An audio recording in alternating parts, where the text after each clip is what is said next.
وانا هذا ضمن الستي هذا هو ستي وانا كمان علني اسود فرحتنا ما انت هنسولو ان علاantu magaalada Muqdisho gaaray waxa farxadna ah inaan ku soo dhawo magaalada Muqdisho caasimada Soomaaliyeed ku soo dhawo saacad simana ayadana garabkeeda taagan bal qalti soo dhaweynteeda ana waxaan dhalinyarada reer qaada magaalada Muqdisho garanaysa marka aad ku soo dhaweyn walaalka ku soo dhawo magaalada Muqdisho wandhawahay waxyaabaha Muqdisho imaatay Muqdisho maadaama soo gartay markii ugu horeysay dadka dhamaan warbixinteeda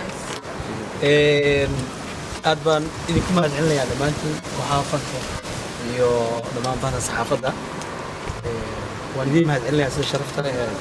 qorraxda noogu saartay maanta noogu laatay waa markii ugu horeysay quraan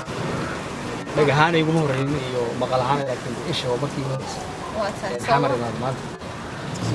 magaalada gudaha wali uma sii galin laakiin aad bay u qurux badan tahay maasha Allah Allah kuma dabka iyo jidkaan soo marayay rajayna ma ilaahayna ka sugumeynayna inuu balay aragnay waxa media ay dadka inta badan ay xumaanta jeclay ka baafinayaan runtii waxaan jecelahay inaan farxad la qaybsano ummadayada Soomaaliyeed iyo magaalada iyo caasimadda Soomaaliyeed